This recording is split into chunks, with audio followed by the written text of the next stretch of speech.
The homeowner had always dreamed of raising a few backyard chickens. Nothing extravagant, just a small coop tucked neatly in the corner of the yard, built by hand and painted a soft green to blend with the grass. Inside, a handful of hens scratched at the gate, clucking happily as they laid fresh eggs each morning. For the family, the coop wasn't just a hobby, it was a source of pride. The chickens were well cared for, the enclosure was clean, and the neighbors, for the most part, didn't mind at all. Children from nearby homes would sometimes wander over to peek through the fence, delighted by the sight of the fluffy hens. Parents would smile and wave, occasionally accepting cartons of eggs as gifts. It added a certain charm to the street, something simple and wholesome in a world that often felt too complicated. But while most neighbors enjoyed the novelty, one woman despised it.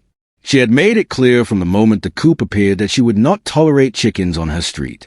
She claimed they were noisy, unsanitary, and out of character for the neighborhood. Her voice carried over fences and sidewalks, always laced with disapproval. She was the kind of person who found offense in other people's happiness, and the coop became her latest target. At first, she complained to the homeowner directly, hoping to intimidate them into removing the chickens.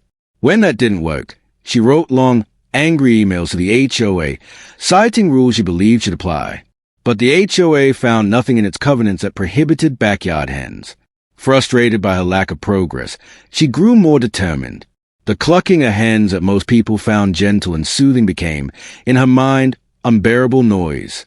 The sight of the tidy coop, freshly painted and carefully maintained, looked to her like a blemish.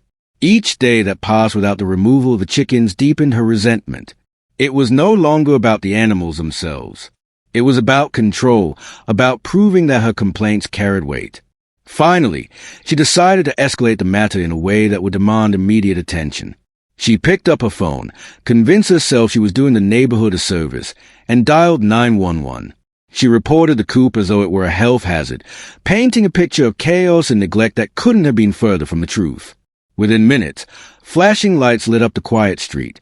Neighbors peered from their windows, curious about what had prompted the sudden arrival of law enforcement. The homeowner, startled by the sight of officers at the door, stepped out to greet them, unaware of the storm about to unfold. Across the street, the woman watched with satisfaction, arms crossed and lips curled into a smug smile. She believed the chickens were about to be removed and her victory secured. But what she didn't know was that the officers were about to uncover something that would change the story entirely and put her at the center of the trouble. The officers approached the small coop first, curious about the supposed hazard they had been called to investigate. What they found was the exact opposite of the complaint. The chickens were calm, scratching peacefully in their clean enclosure. Fresh straw lined the ground, water containers gleamed from recent refills, and feed sat neatly in a sealed container.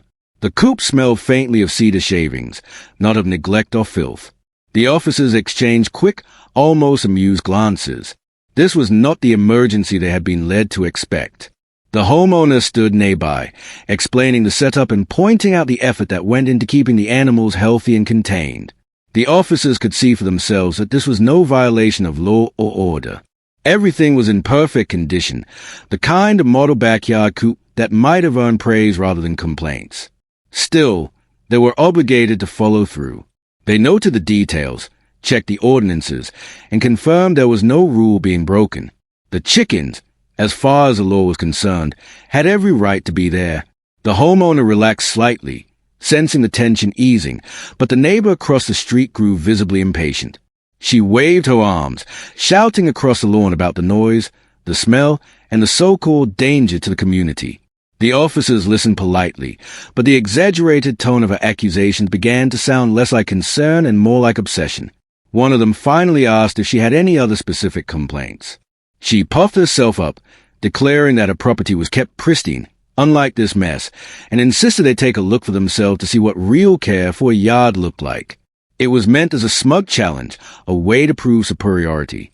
But as the officers followed her across the street, her confidence would soon unravel. The moment they stepped into her backyard, they spotted something unusual. Behind a row of hedges, partially concealed from the road, was a makeshift enclosure. The sound that came from it were not the gentle clucks of chickens, but something much louder, more exotic, and clearly not meant for suburban neighborhood. The officers looked at each other, eyebrows raised, then leaned in for a closer inspection. Inside the enclosure were several animals that no one expected to find in a residential lot. They were loud, restless, and far from legal to keep without proper permits. The yard, which he boasted as pristine, showed signs of wear and damage from a secret menagerie. Droppings littered the ground, the fencing sagged in places, and the smell was far stronger than anything drifting from the chicken coop across the street. Her confident demeanor faltered as she realized what the officers were seeing. The very people she had called to enforce her were now focusing their attention entirely on her property.